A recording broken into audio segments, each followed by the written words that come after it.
ইরানের সঙ্গে যুক্তরাষ্ট্রের পরমাণু চুক্তি নিয়ে জল ঘোলা হয়েছে অনেক। দফায় দফায় আলোচনার পরও এখন পর্যন্ত ফলাফল শূন্য। ডোনাল্ড ট্রাম্প আশাবাদী হয়েও বারবার দিচ্ছেন উস্কানির বক্তব্য। অন্যদিকে পরমাণু অস্ত্র তৈরি না করার বিষয়ে প্রতিশ্রুতি দিলেও ইউরেনিয়াম সমৃদ্ধকরণ অব্যাহত রাখার হুঁশিয়ারি দিয়ে যাচ্ছে তেহরান।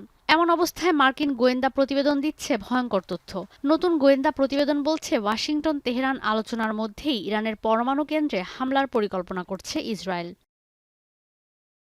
আর এতে ব্যর্থ হতে পারে মার্কিন প্রেসিডেন্টের কূটনৈতিক তৎপরতা। মধ্যপ্রাচ্যে বড় পরিসরে ছড়িয়ে পড়তে পারে সংঘাত, যে সংঘাত যুক্তরাষ্ট্র এড়িয়ে যাওয়ার চেষ্টা করে আসছে গাজায় ইসরায়েলি অভিযান শুরুর পর থেকে।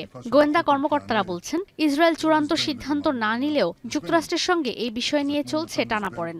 পরমাণু আলোচনার ওপরই নির্ভর করবে ইসরায়েল কোথায় কিভাবে হামলা করবে।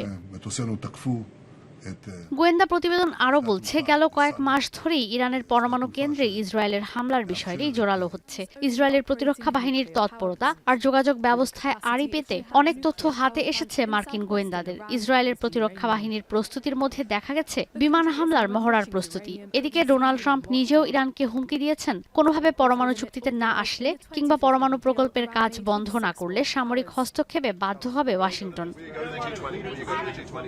সংবাদ মাধ্যম সিএনএন-এর বিশ্লেষণ বলছে, ইরানের সামরিক বাহিনী এখন দুর্বল অবস্থানে রয়েছে, কিন্তু যুক্তরাষ্ট্রের সহযোগিতা ছাড়া ইরানের পরমাণু কেন্দ্রের কোনো ক্ষতি ইসরায়েলের একার পক্ষে করা সম্ভব না। যদিও ইসরায়েলি সূত্র বলছে, পরমাণু আলোচনা ফলপ্রসূ না হলেও যুক্তরাষ্ট্র যদি সহযোগিতা না করে সেক্ষেত্রে ইরানে হামলা চালাবে ইসরায়েল। মার্কিন গোয়েন্দা প্রতিবেদন বলছে, ইসরায়েলের জন্য ঝুঁকিপূর্ণ হলেও এই পদক্ষেপ নেবেন প্রধানমন্ত্রী Benjamin Netanyahu.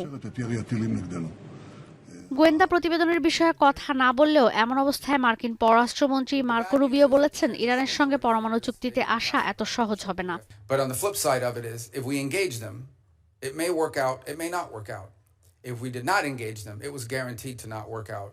In fact, it is our assessment that এদিকে গোয়েন্দা প্রতিবেদন প্রকাশের পর বিশ্ববাজারে অপরিশোধিত জ্বালানি তেলের দাম ব্যারেল প্রতি বেড়েছে $1। ব্যারেল প্রতি জ্বালানি তেল বিক্রি হচ্ছে $66 দরে। ইরানের পরমাণু কেন্দ্রে ইসরায়েল হামলা চালালে মধ্যপ্রাচ্যের জ্বালানি উত্তোলক দেশগুলো অস্থিতিশীল হবে, বিশ্ববাজারে ব্যাহত হবে জ্বালানি সরবরাহ, আর এতে করে আরও বাড়তে পারে জ্বালানির দর।